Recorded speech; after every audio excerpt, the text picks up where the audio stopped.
Hey everyone, welcome to the All Things Gratitude podcast. I'm your host, Nick Dorsey, and today is going to be a really fun show. I've been looking forward to this one for a little bit. Our next guest, when he's not dancing and having fun on commercial breaks, he likes to stay active by focusing on his fitness and other outdoor activities.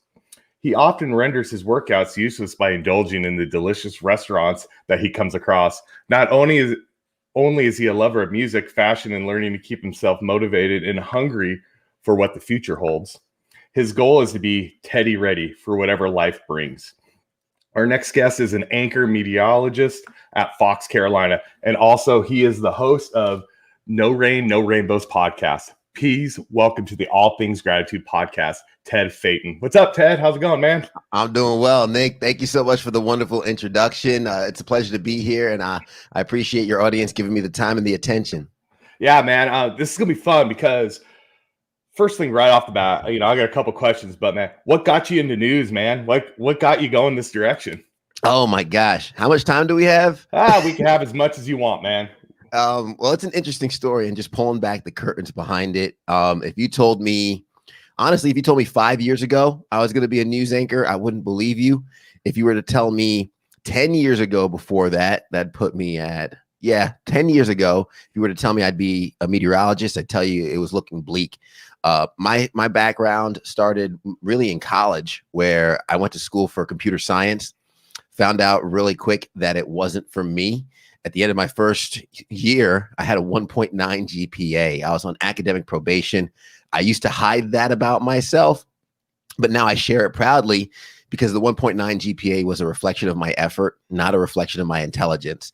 So I had a choice to make. I was on vacation with a bunch of friends, and we were in North Carolina looking at the beach, and a bird dives into the water. And I just start talking about the tide and the clouds. And my friend looks at me and says, "How do you know all this?" And I was like, "Man, I just love earth science. I've been so great at it." And he's like, "Well, our school has a great broadcast meteorology program. You should look into that." So I thought, and I was like, you know what? Yeah, let me do that. I need to do something. I'm good at weather. So I go home and I sign up for every weather class I could find. Thermodynamics of the upper atmosphere, clouds analysis, all that.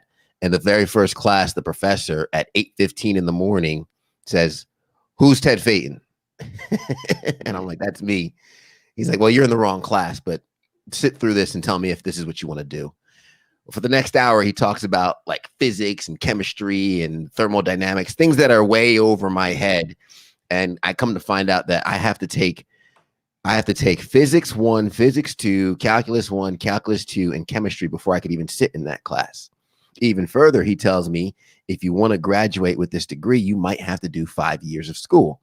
I was like, my parents won't really ride for that. Is there anything we can do? Well, he says, well, if you use this summer to take physics 1 and physics 2, you can't get below a 3.0 GPA in any of these classes. You have to pull your overall GPA up to a 2.5 in order to make it into the broadcast meteorology program and catch up. So he gave me the playbook. I said, say no more. 3 years later, I'm walking across the stage. He tells a story of me not knowing what I was doing at the beginning, but he hands me my diploma. All that to say, I get my diploma in broadcast meteorology, graduated 2010, weren't too many jobs. I ended up working at a law firm with a degree. I think a lot of people who graduated around the time that I did found themselves in the same boat. You have a degree, but you're working in something else, right? So that led to some depression, led to some dark times in my life, but eventually I was able to get a job and get an opportunity to work in broadcast meteorology in Saginaw, Michigan. It's cold up there. That's all I knew. Yes, it is. I got up there. I was there for maybe a year, and about 9 months, my GM and my news director said there's an opportunity in Greenville, South Carolina for weekend meteorologist. So I said, yeah, let's go for it. Go over to Greenville, South Carolina. I got that job. I worked for 3 years. Now I'm looking around again because it's very much like the sports world, right? You have a 3-year contract. Do you take your talents to South Beach afterwards? Do you stay with the team? Do you become a franchise tag? All that, right? I decided, let me look around.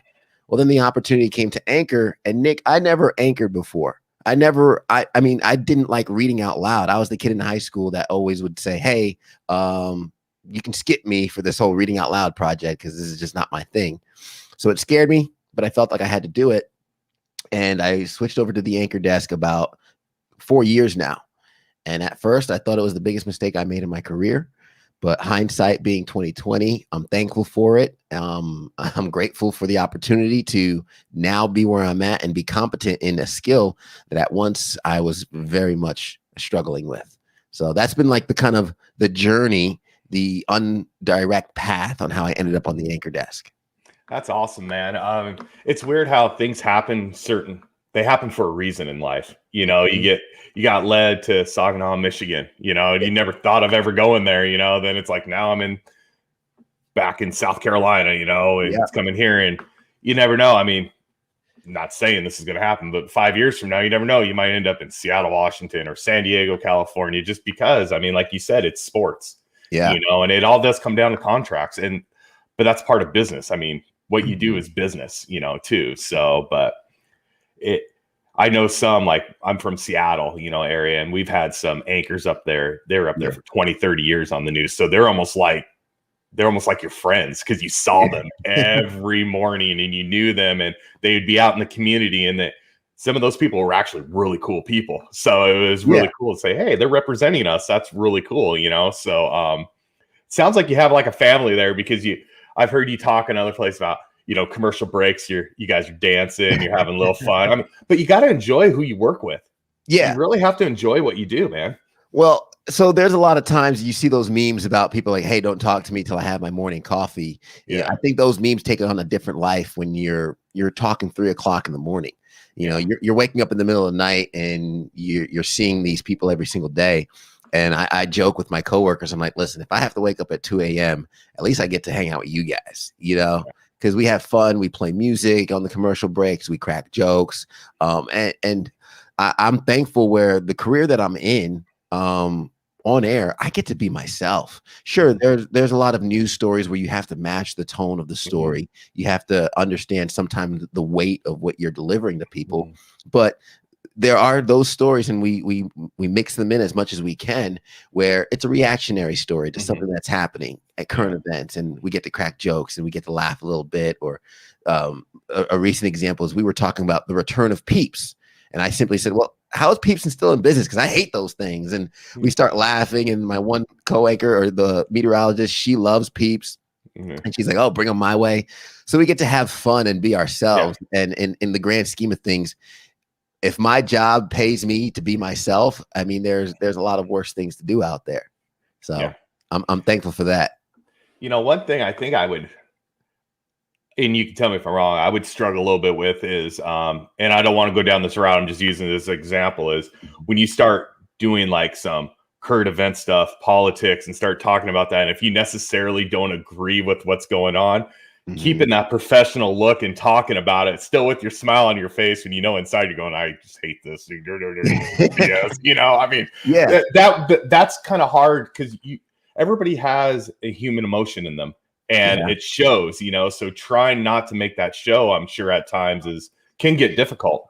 Yeah, and honestly, so the No Rain, No Rainbows podcast was born out of that struggle. You know, I'm a very energy sensitive guy. I'm a highly positive guy, and you know, there's no way around it. No way to describe it other than the fact that news is heavily negative, and there's a lot of heavy stories that we report on. I'll come off of a weekend and have a great time out on the lake with my friends for the 4th of July. This has actually happened to me. Great time out on the lake for the 4th of July celebrating. I come the next morning and I'm reporting on a news story of a 19-year-old that drowned at the same lake I was at the day before. And it's just one of those things where it pulls me down, because I'm so sensitive to that negativity, and I'm so sensitive to that environment, that the birth of No Rain, No Rainbows was the positive light that I needed to inject into my life, to give myself that balance, to give myself that yin and yang. And a lot of times, I mean, the goal of our station and the goal of many journalists out there, I truly believe, is to report the news unbiased, right? They get the information we get, give the information, and let the people make their decision, regardless if that's properly executed or well executed. The subject matter itself still has some weight on the person that's transferring that information. So I agree 100% that there is sensitivity to that, and it does bog you down. And even as somebody who works in the industry, I joke with people all the time when they find out what I do and they go, "Oh, I'm sorry, I don't really watch." I'm like, "Well, listen, I don't have cable. Like, I don't even watch myself. I don't watch the news outside of when I'm at work. And sure, I have things set in place. So, for example, my habits are keeping up with Twitter, watching my email, so I'm up to date and I'm not completely unplugged and oblivious to what I have to speak about when I go on air.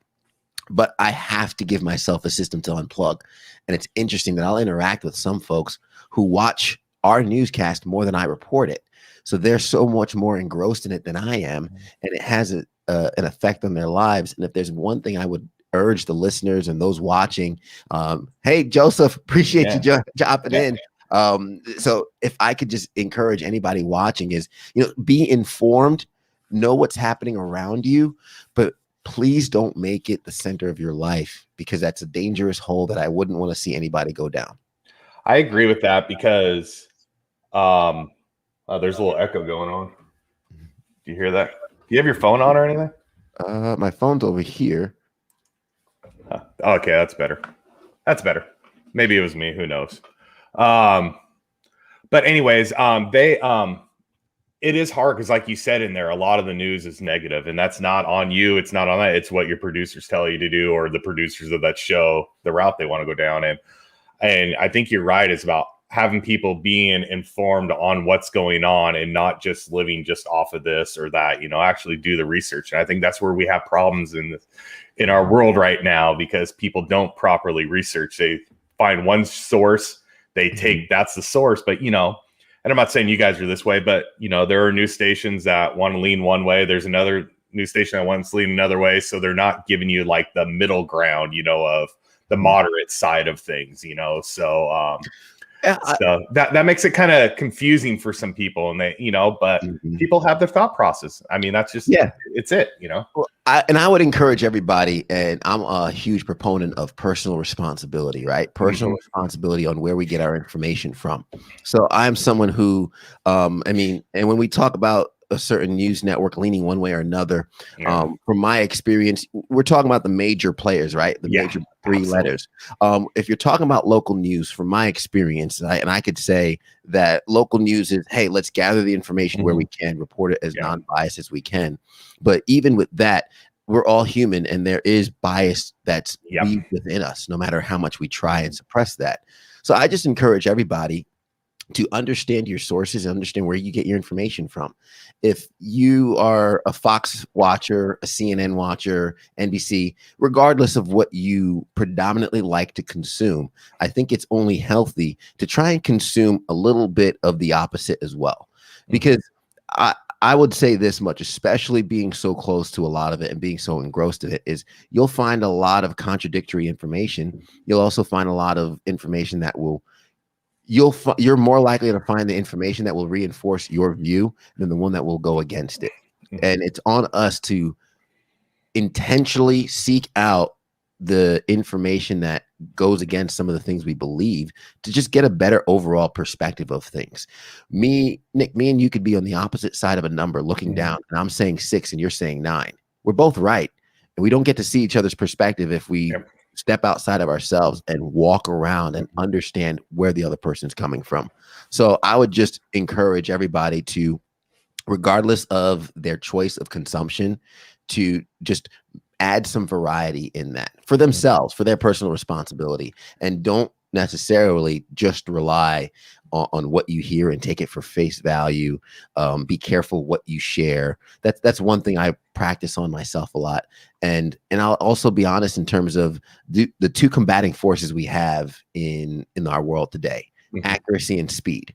You can't have both. You can't be first and be most accurate. That just doesn't work.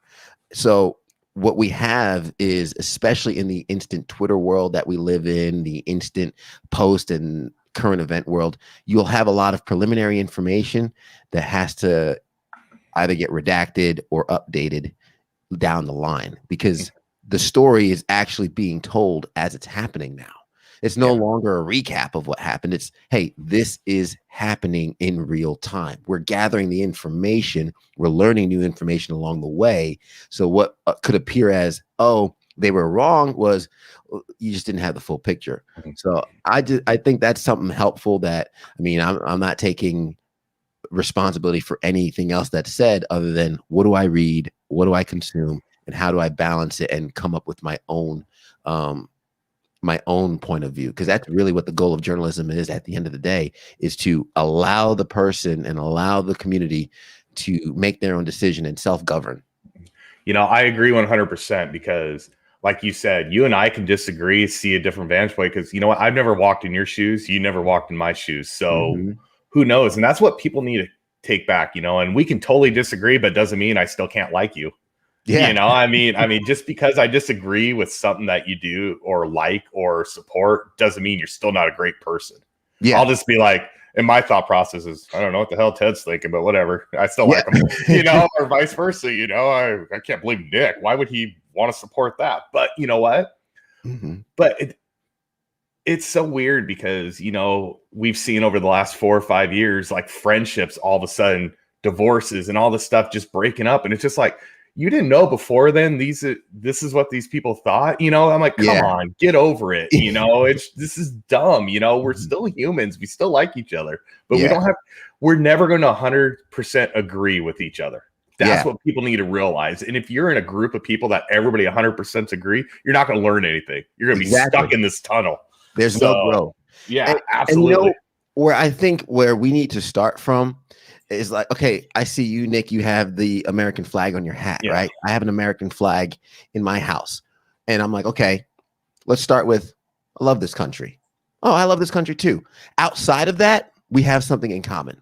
And I got this from a book a long time ago, but think about, you say you're from the Seattle area. Are you a Seattle Seahawk fan? Yes, sir. Let's say you're in France, far from home. You're at a pub or you're getting a beer and someone has a Seattle Seahawk hat. Instantly, you're going to have a connection with that person. Yep. And you're going to go talk to them probably. You're going to talk to them. I'm not going to say you're going to be best friends, but instantly your first impression is I like this person. Why? Because we have something in common. We have something we both care about and that we both like.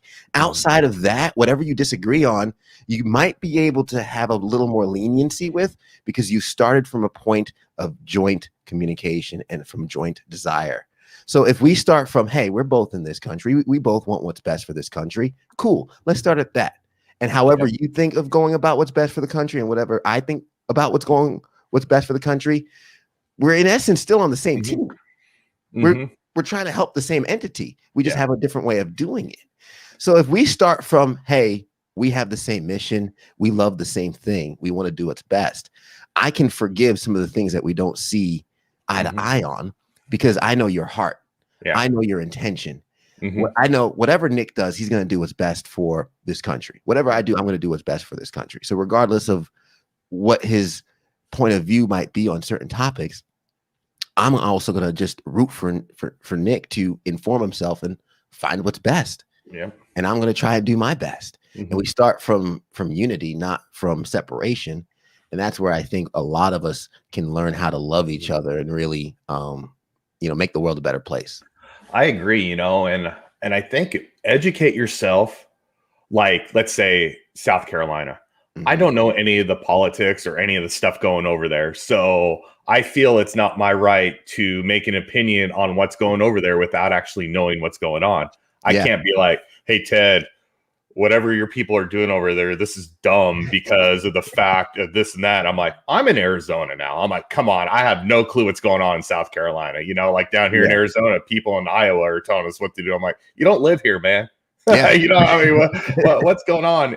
But maybe call and talk to some of us. We can educate you on our experiences on what are going on. And like, I can call and talk to you and educate myself on the experiences on going on in South Carolina, North Carolina, and Iowa, wherever we're at, to get a better perspective. And maybe it'll make me look a little bit different on something, So, I can't tell a bunch of farmers how to do their job. That's not us down here. You know what I'm saying? So, and what I love so much about this platform, Nick, and just like technology, and when we host interviews, I mean, the point of an interview for me is gaining perspective. We have to understand 300 plus million Americans, right? We have to understand that there are 300 plus different Americas. there are 300 plus different perspectives and experiences in what we're seeing and what we're doing and how we go about our day to day. And when we sit down, and obviously just me and you having this conversation, and the folks that are joining us watching this morning, or even someone who might be watching this later, by talking to each other, listening and learning about each other, we gain more perspective. Now, what does that do for us? It's hard to see the forest when you're among the trees, right? If I'm among the trees and I could speak to more and more people and I get a bigger scope and a bigger view of what this thing we're all in, right? What this country, this life, this thing we're experiencing. If I get a better view of that, I can better learn how to coexist with my neighbor. I could better learn how to coexist with the environment around me, and then maybe experience a state of flow in the environment around me. Yeah. If I can just learn to meet everybody where they're at, tell them where I'm at, and flow along with them, we advance, we move forward. And it's not about for any personal gain or any agenda. It's about what do we all want, right? We all want to live a happy, comfortable lifestyle. We have different desires and different images on what that happy, comfortable lifestyle is. So, hey, I'm trying to find out what that is for me. If you have something that's worked for you, share it with me. I'll try it. And if it works, no. If not, we keep on moving. But that's how we start this meshing of joint perspectives to really kind of zoom out a little bit and not be so focused on our self view of the world. It's kind of zooming out and having a little more humility and allowing ourselves to be educated by the world instead of trying to educate the world. Are you putting your arms up because you're showing off your guns? I'm trying to, man. I haven't go to the gym yet, so I was like, let me get my little warm up in. Try to keep up with our friend Philip, right? Jeez. Oh, yeah. I still got a little more ways to go. Yeah, I think we all do, man. Good Lord. Yeah. But, no, I like what you just said there because of the fact that we're either the most or in the top handful of diverse countries in the world. Mm-hmm. And like you said, with 300 and some million people, there's no way everybody's going to agree on something. So getting out there and talking with different diversities and, learning about that stuff, I mean, like I work for an Indian tribe. Now there's a lot of people don't understand what really goes on inside the tribes, so, when I started working for them, oh God, it's been a long time. But when I started working for them, one of my first things was to learn about their culture, their spirituality, and all that stuff to understand them and understand why they're so upset at people outside of their tribe. And once you understand that and talk to them and see their perspective and understand the history of what has happened, it makes sense. Then it's like, okay. And then you can have good conversations with them instead of just saying, no, you're wrong. Just get over it. No, that's not how it works. Yeah. You can tell people that all you want, but you're going straight in with a negative. Yeah. And they're never going to listen to you then. But like anybody, you can talk to somebody from a hardcore ghetto. You can talk to somebody from the suburbs. You can talk to somebody from downtown metropolitan area, just learning where they're from and what their day-to-day life is. God, it goes a long way, man. It really does. And it's only a couple questions. It's not a long conversation. Yeah. Just starting off positive. And a lesson that actually my fiance taught me a while ago, was comparing struggles. It doesn't take anyone anywhere. You can't compare struggles because, as you mentioned, someone from, from a impoverished neighborhood, the inner city, or maybe from the suburbs, or, maybe they had a really nice lifestyle growing up and they grew up in a nice big house and everything. You can't compare one person's struggles with the other because to themselves, their struggles is their testimony. Their struggles is the biggest thing they had to go through. So it's not fair to compare, oh, I had it worse, you had it worse, because quite frankly, we all start from different exposures to struggle. And for example, we mentioned working out. And if I go in the gym and I put a certain weight on the bar, I could lift it maybe because I've had that continued struggle. But if somebody that just comes in, I can't expect them to lift the same amount of weight and have the same experience of struggle because they haven't had that consistent pressure. They haven't had maybe the buildup to that. And that doesn't mean that they're weaker per se by the definition that we would say. It just means that struggle is what's going to be heavy for them, while my struggle might be different. But if we struggle the same in our own regard, and I can walk over, maybe help that person with the bar, spot them a little bit because, hey, this thing that you're going through, I've been there. Yep. Let me help you through it. Let me help you with the bar. And that's exactly what we see in the gym. I'm never going to forget the first time I benched 300 pounds. It was only for once, but I had 195 pounds on the bar. This guy comes over and he says, nope, we're putting 5 more pounds. I'm going to stand here while you do it. Him standing there gave me the confidence to stretch a little farther than what I thought I was capable of. Mm-hmm. And that's really what we have in this world that can make this world a lot better. It's like, hey, I've been through a struggle. Let me help you so you don't have to struggle as much as I did. Let me help you with this so maybe you don't have to spend the amount of time, the amount of money to get through it that I did. And what do we see that in? Mentorship, right? Yep. Mentorship is literally that spot at the gym. Mentorship is that helping hand that helps somebody get over their struggles. And you could have mentorship in many areas. You could have it in relationships. You could have it in business. You could have it in a lot of in the gym, spiritual. I have a number of mentors of mine where I don't have one full template as to who I want to be, but I have examples where, hey, this person, I really love how they handle their marriage with their significant other. I want to learn about relationships from them. This person's very successful in business. I want to learn about business from them. This person's very spiritual. Let me learn your journey was. And I take those different aspects from those different people and I create my personal avatar from those that continue to pour in me and help lift my bar up because we can't do it by ourselves. That's awesome, man. Bam, that right there, guys. That's free value and knowledge. Take that in, everybody. I appreciate that. Yeah, a good friend of mine, Marcus Ogden, who played in the NFL for a little bit, and now he's a consultant and does mentorship for the Buffalo Bills. Mm-hmm. We talked about this, and one of the big things is like, and this goes through all professional sports. Sometimes you'll have a lot of kids who are coming up, who single parent, parents working 3 jobs, parents never around. They're seeing the issues going on in the ghetto. They're seeing killings. They're seeing drug deals. They're seeing all this go down. And all of a sudden, they're this amazing athlete, and they're given millions of dollars. And they don't know how to act with it because they never had that problem growing up. So they get in trouble. And then you got people, and we'll say, and I'll just say us, and I'll just use us as general, but you'll see people like us will be going, I don't get it. They got millions of dollars. What are they doing? Why are they throwing it away? Because we didn't grow up in their shoes. The average person has never can't even understand that situation that person came from.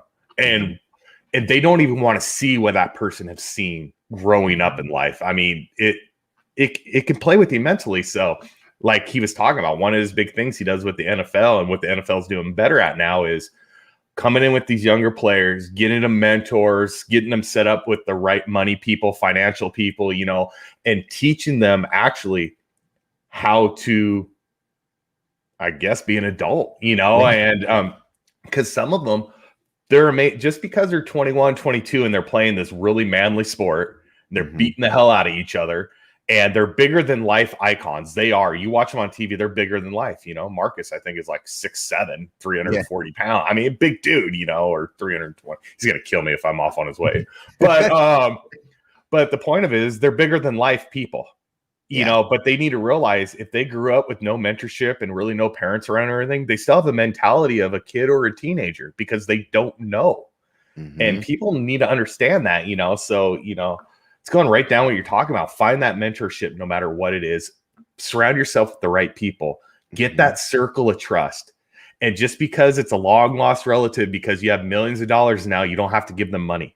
And just, but I had a good friend of mine tell me, well, see, great guy. And he goes, Nick, if you want to become a millionaire, you got to surround yourself with 20 millionaires with the same mindset as you.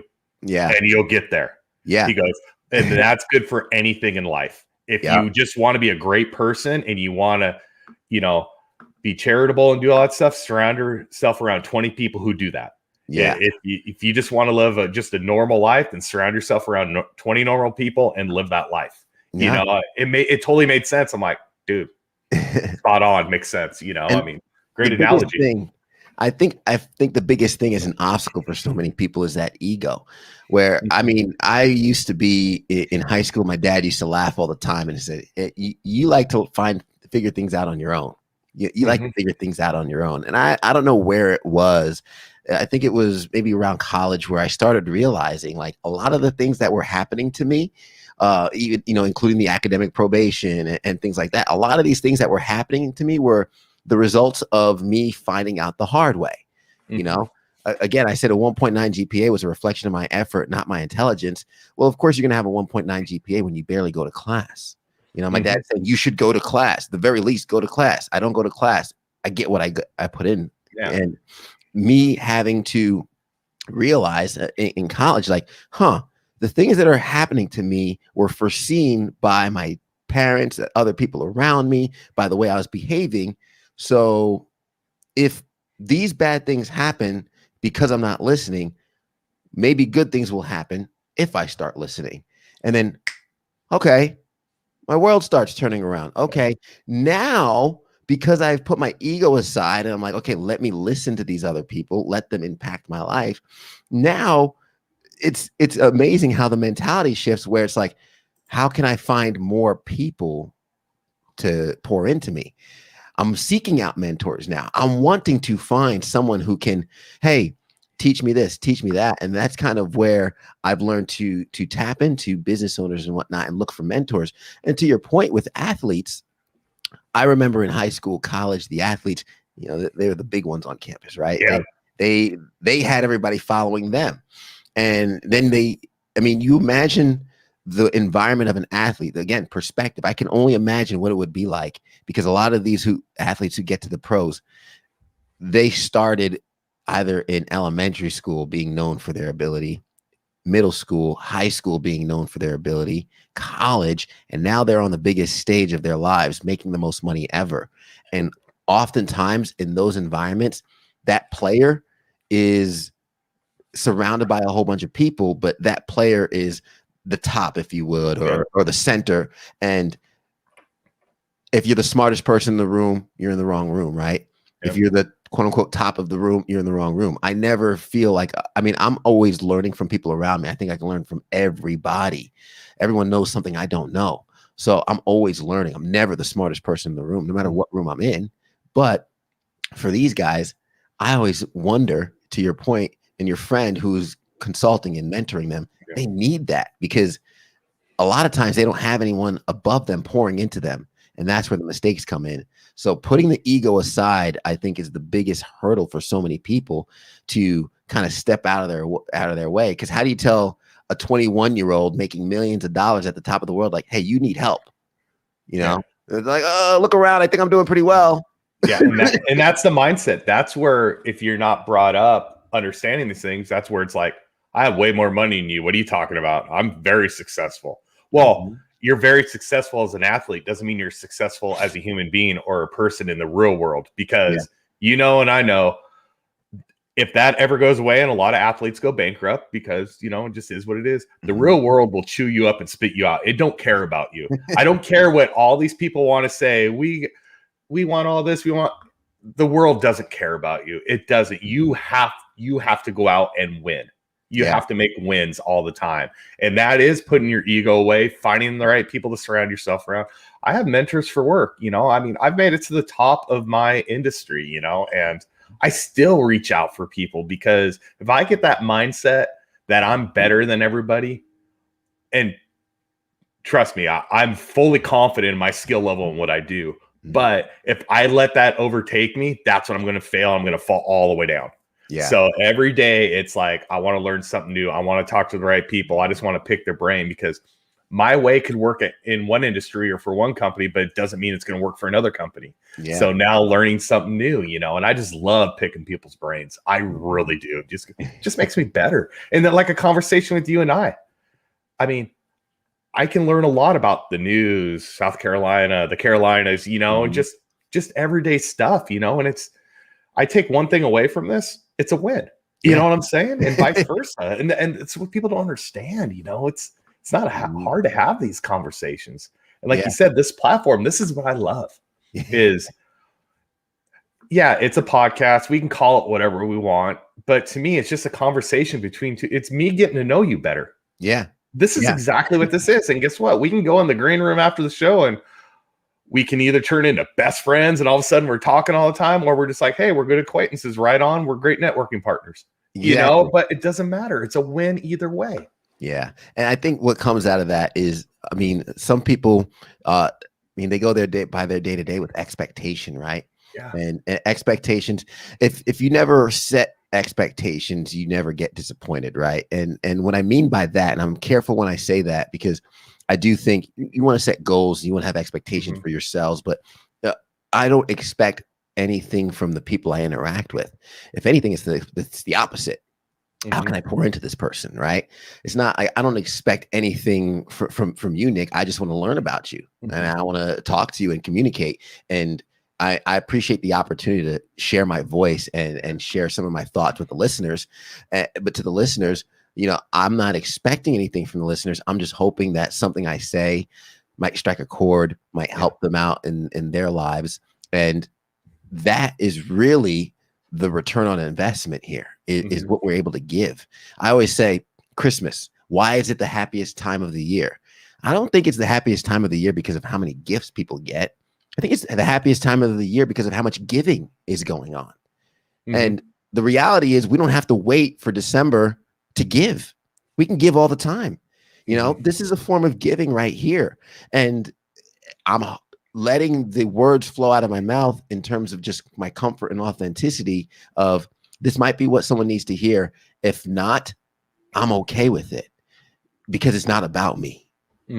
There's no expectation for me. I'm not here to get anything. I'm just here to give, put it out there, and let the world serve whatever comes back.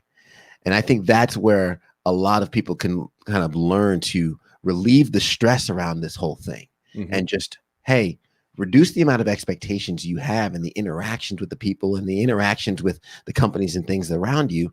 And maybe just kind of come from an approach of, hey, let me come meet you, give where I'm at. Here's what I have. Here's what I have. And here's what I'm offering. Is it reciprocated? Is it welcomed? Yes or no? If not, this is a huge world. I would say if 99% of the world doesn't take what you're giving, you still have millions of people who are willing to hear you out and meet you where you're at. Absolutely. I have pretty big I have a huge network, and people always say, why do you always accept everybody? Why do you always do this? And I said, listen, this is why. And that's besides Antarctica, I doubt too many people are connected to there, but every other continent, I got people, in the network. And it's just like, it takes one person. If something I say can change your life, that's it.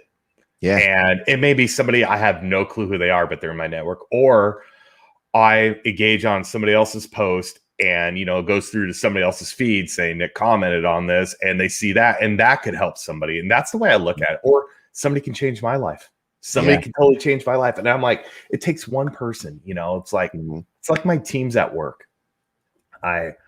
They got to do their job description, blah, blah, blah. And I have my job description. But on top of that, I want to help them progress in their career. I want to help them get to the next step. And why doing that, if I can help them become better people, that's my goal and my job.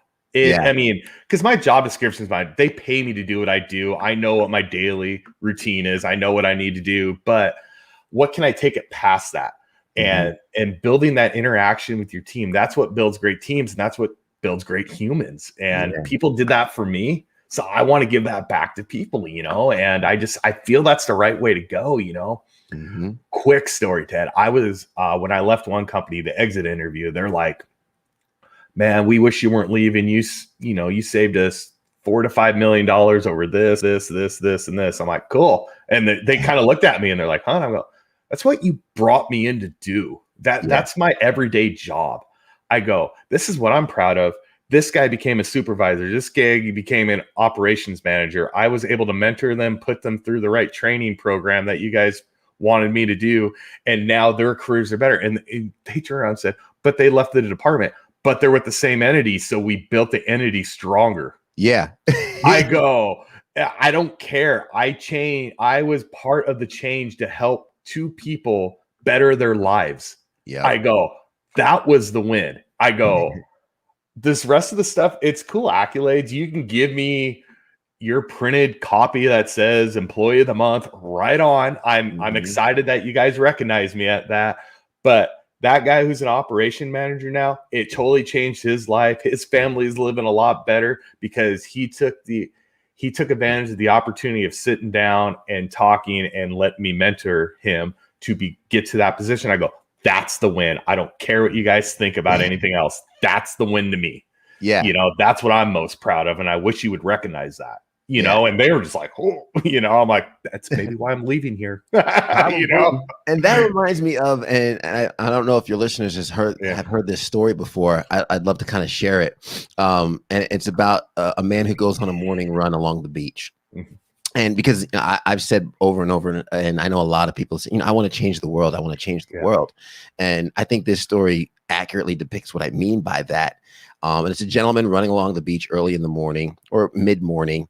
The sun's coming up, starting to dry the shores. And he notices the tide's going back out. And there's a little boy running around grabbing starfish on the beach and throwing them in the water so they don't die. And he said he looks and the boy's running around frantically picking up the starfish and throwing them in the water. And he's like, there's thousands out here on this beach. So like, obviously this kid can't save them all. So he goes to the kid and he says, hey, like, I like what you're doing, but you can't save all these starfish. Like they're all going to die. And the kid looks up. He's like, yeah, but this one won't. And I think that's kind of the bridge we need to make is, so to change the world, what if in essence, we just need to change one person's world? Yeah. We all can't be the iconic person who's going to change the world. But if we pour into somebody who becomes that, or we pour into somebody who mentors or advises the person that becomes it, our lives have ripples that will actually go through time past how long we're here. Mm-hmm. The impacts we have on our kids, the impacts we have on friends, or even the person at the grocery store who bags our groceries. The way we treat that person is going to resonate with them, and the energy we put out is going to ripple through their lives into other people's. So when we say, or when I say, I want to change the world, I'm not talking about the grandiose idea of something I do sweeps across everything. I'm talking about maybe one person has their lives changes the trajectory of where they're going. And that leads them on a better path, which makes the world a little bit of a better place, which in essence leaves the world better than when I came here for, and my job is done. I love that, man, because let's be honest about this. Over the whole course of the world, how many individuals have truly changed the whole world? Let's think about that. Yeah. There's some of the most powerful people in the world with all the money in the world. Mm-hmm. And I'll use this Bill Gates. He hasn't changed the world. He tries to, but he hasn't. Yeah. But making little impacts, look at Martin Luther King made impacts, Nelson Mandela made impacts. They didn't change the world, but they impacted a lot of people where they lived, which caused ripple effects, like you said, going down the line. So I love what you say.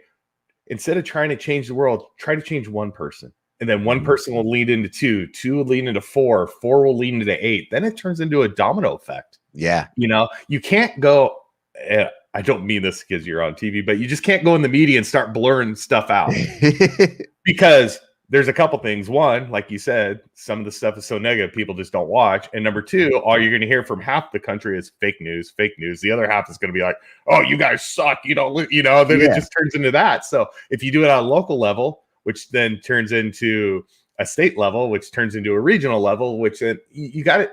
And it's a slow process. You're not doing it overnight. Yeah. People want instant gratification now. And that's the problem with the internet right now. It's because everything's instant gratification. Yeah. They see somebody has a big sports car, I got to go one up them. Somebody's on a great vacation, I got to do a better one. Then it puts them into debt, then it makes their life even worse. Yeah. So that's like I always tell people, the smartphone is the greatest invention ever, but the worst invention ever. Yeah. It is. I could fix $1 million machine when I was in manufacturing with a smartphone in my hand by YouTube and a video. Greatest thing ever for work. Yeah. But how many kids are sitting on the couch, or adults just staring at their phones and not getting outside and not actually human interacting with people in person? Well, the virus right now is one thing, but we'll get off of that. That's a different subject. But not having those interactions anymore, that's what's hurting society more and everything, I think. So it's causing this hard thing to change the world. Does that make sense? No, 100%. Because I think we all seek that human connection. We are wired for connection, and this comes from way back, where you imagine when not having a community meant death, right? Yeah. If you were excommunicated from the tribe, you were left on your own, it meant death. Humans instinctually are herd animals. We want to be together. So now here we are in today's day and age where, with social media, why do we worry so much about people not liking us? Why do we worry so much about what people think? Because in the olden days, if people didn't like us and people didn't accept us, it meant death. Now you imagine in the past 50 years, or I just had this conversation with a few of my friends last night, for anyone who's just in the millennial cusp, that's where I land.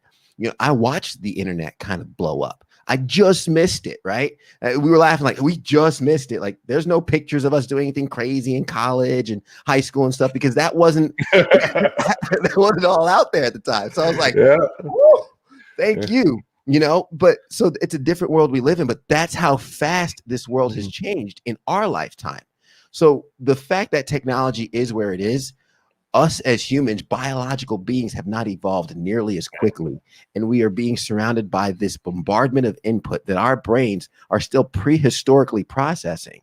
So the rejection on Instagram will process as a rejection from our tribe, which equals death. That's why we have so much anxiety about what we post. But if we can kind of actively train our brains and actively have intent on getting over what other people think, we can then start living our authentic self on our lives. Because the reality is, rejection no longer equals death. Yep. We still have the ability to have food in our stomachs, a roof over our heads. If anybody is watching this, paying attention to this, listening to this, either on a later time, you're richer than 75% of the world. So there's a blessing right there. We talk about all things gratitude. I woke up this morning with a pillow under my head and a roof over my head. That is blessed, if anything, right? So I have to understand, from the immediate moment I wake up, I'm lucky. And if I'm grateful for that and I'm thankful for that, I can continue to live in that realm of being thankful, regardless of the information that I'm bombarded with, regardless of everything that comes my way. I can't live in comparison. Comparison is the thief of joy. If I see Frank posting his Lamborghinis and I'm sitting here still chugging away and dealing where I'm at in my life, I'm comparing my chapter 1 to his chapter 20, and I don't know what his struggle is. And even more so, I don't know what Frank's bank account is. He might have rented that Lamborghini. Yep. So everything I see in front of me, I can't take for it being fact. I can't just believe it. I have to trust my process, keep a good circle around me, keep pushing forward and keep improving. I do believe growth is constant and should continue, but I can't allow myself to get bombarded by these images and give me an inaccurate picture of the world and what's actually there, because I have to take that responsibility myself and know what's real, what's not, and what I'm capable of. I like that, because, with a big network, you can probably realize I get trolled quite a bit, and whatever. I mean, I find it fun. I just block it and whatever. But here's the thing is, like I tell people, I don't care what people think about me, but I do. I do with the circle of people I trust. Those are the people's who says something about me or opinions. Those are the ones that matter to me. Somebody that is from another country that I've never met in person, I've never had a conversation like we're having right now. Whatever. I mean, thank you for and I'll say, hey, I respect your opinion. Thank you very much, but I'll disagree with you, but have a great day. Yeah. Bam, off to the next one, and if they continue to go, just block them, delete them, gone. But then I'd be like, weird. So then I'd get on the phone. Hey, Ted, this guy said this about me. Do you see this out of me? And you're like, Nick, I've known you for a while now. No, I just think he's messing with you. Okay, cool, man. I appreciate it. boom. That Yeah. and then it's over with, and because I do want to think a little bit about opinions, what people say, just because you never know. You might say something you don't realize it, like, I might say something that's very insensitive, not realizing it, and somebody out of the blue can just say, hey, I just wanted to, and it's how people word things too. They might send me a message, hey, Nick, you said something. It was a little offensive. I know you didn't mean it, but this is the angle I'm coming from, and this is how I took it. And I'll be like, oh, man, I did not realize. And those conversations actually turn into friendships sometimes because you're being real with me in a way of not attacking me, but just saying, hey, listen, you're not from where I'm from. This is how it comes across where I'm from. And I'm not from where you're from, so that might be totally fine. So let's find a way to make this communicate properly, to where everything's good. So in the first episode of my podcast, I called it the Audacity to Be Wrong. And I mentioned that because there's a fear on this platform. There's a fear on sorry. Seahawks joke. Can you consider that? Joe, you're barred. I love it. Dropping you, Joe. He's one of my good buddies. So I love it. What was I going to say? Lost my train of thought for a second. I did too. Sorry. No worries. So I was saying about, so this platform is scary, right? The audacity to be wrong. We live in a world where, tweets are, when they're out there, they're there forever. Like someone can pull up something I tweeted in 2012 and pull it up. I was like, well, you said this. Well, what I mean by the audacity to be wrong, I've said it on my podcast. I live in an industry where if I have one brain fart on air, I could lose my job, right? Yep. I'm in a place in my life where I know my heart, I know where I come from. If ever I say something that offends somebody, I hope they could reach out to me, address me, and we can correct it. Because my intention is not to offend, my intention is to learn. So I actually want to be able to say something and someone let me know, hey, what you said was out of line a little bit. I took it like this. I don't know if you meant it like that. And I could say, hey, you know what? I never thought of it like that. I never saw it from that perspective. Can I take it back? Can I apologize? Because that's the second half, right? Is I said it, but can I take it back? Because are you going to hold it against me moving forward? Am I going to be stuck there? Is that going to be the definition of who I am because I said that? Or can I get a little grace to grow here? Because like you mentioned, I might know what it's like to grow up as a black man in America, but I don't know what it's like growing up in Seattle. I don't know what it's like growing up as a Native American in this country. I don't know that. So if I say something off the cuff, understand that's most likely coming from a place of ignorance, and I would like to be educated on the subject. That's the other half, me being open to being educated. If you're coming at me and say, hey, you said something that offended me, I'm not going to come back and say, well, get over it. I'm like, well, what did I say? How did that offend you? Okay, I understand that perspective. And that's where the growth happens. So the fear of not saying our truth is the one thing. And the other half is, not castrating people for what they say. Absolutely. Asking for understanding. Like, hey, I don't know if I took that wrong. Would you mind elaborating on that and what you meant by it? And then we can get a little deeper because we live in an abbreviated society, right? Everything's hashtag this, hashtag that, which is great because it gets to the point, but it also still leaves a lot for interpretation. Agreed. And everything has to be written in so many texts now. If you're doing that, so you're, like you said, you're abbreviating everything and you're short terming it. Like I always tell people with text messages, I love them, but I hate them because it doesn't tell the whole story. I don't know how you're truly feeling. And you could skip a couple words because you only have X amount of characters to do it in. And to you, it's not a big deal. To me, oh, that's a key point you missed. So I'm not understanding what you're truly saying. And when you talk about communication, us speaking back and forth on video right now, our body language. I use my hand a lot when I speak, and that's part of my delivery on air and things, because your body language could be up to 70% of your communication. And then your inflection also pours into that. And at the end of the day, you're talking about a very small percentage, which is actually just your words. So if we're communicating via text, most of what I intend on saying to you, Nick, isn't getting to you. Yep. Most of what I'm trying to translate isn't getting to you. You're just getting the words without the inflections, without the body language, without the eye contact. So to try and accurately communicate over that is not an efficient way at all. It's a beneficial way to make the world smaller. And I could text my parents early in the morning and say, hey, good morning. Let's do a FaceTime later on and we can coordinate. But the actual intimate communication and transfer of energy doesn't happen efficiently via text. It happens best in person. The next best thing would be video, and then so on and so forth. But understanding as we break down the mediums, though they have service and they have benefits to us, it does come at a cost of that loss in translation a little bit. So I think we have to account for that too. Absolutely. So I'm going to start wrapping up because we got to keep it under an hour to get it on Instagram. But hey, man, this has been awesome, man. And we could keep talking for a long time. I mean, I think we can have a lot of really great conversation, just asking questions and just talking back and forth like this. I think we have a lot of same viewpoints. So that's really cool on that aspect. So, hey, really quick, a couple things. Where can we find the blooper reels from the news? And, where can we find Ted all over social media? Where can we find you and your podcast and everything? Definitely. Well, I've made sure to clear the internet of any blooper reels. I'm sure there's some out there. I've definitely made a lot of mistakes in my day, but for anybody that wants to reach out, connect, I'm on all the major platforms. Instagram, one of the main platforms that I'm on, that's at the real Phaeton Forecast. You see the spelling of my last name right there, number 4. KAST. My website is phaetonforecast.com.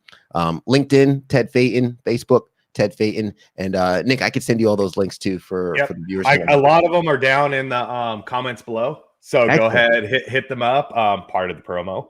And then, you can find me over there. Boop, boop, boop. Find me on LinkedIn. Come follow me. Also, YouTube, IG, Facebook. All the fun ones. I'm not on Facebook a lot, just there to show the video. I'll be honest with you. But got my link tree down below so you can hit my website and all the 10 other locations on that. Hey, Ted, this has been great. I really appreciate you. Love for you to come back on because we can keep talking, man. Absolutely, Nick. It's been a pleasure, and I appreciate your audience. I appreciate your show and having me on. Thank you so much. I'd be happy to come back. Awesome, man. Next Saturday, guys, it is Marcus Ogden on. All we're doing is talking the big game, the Super Bowl, big game, whatever I'm supposed to technically say it. But all we're doing is talking football next week. So drop by, give us the Q&As. We're trying to get a couple other former NFL players on with us. So if you want to get some great questions to some former players who really understand the game inside the trenches, man, that show up next week. It's going to be great, everyone. So, hey, guys, thank you. Thank you for tuning into our new time. 7 a.m. Pacific, 10 Eastern, 8 Mountain. That's where I'm at. It's going to be every Saturday from now on. So, everyone, thanks for tuning in. I really appreciate it. Ted, thanks for being on, my friend. I appreciate it. Have a great one, guys. Hey, until next week, everybody, have a fantastic week. And if you have any questions, reach out to us. We would love to answer any questions you have for me or Ted, man. Talk to y'all later. Have a good day.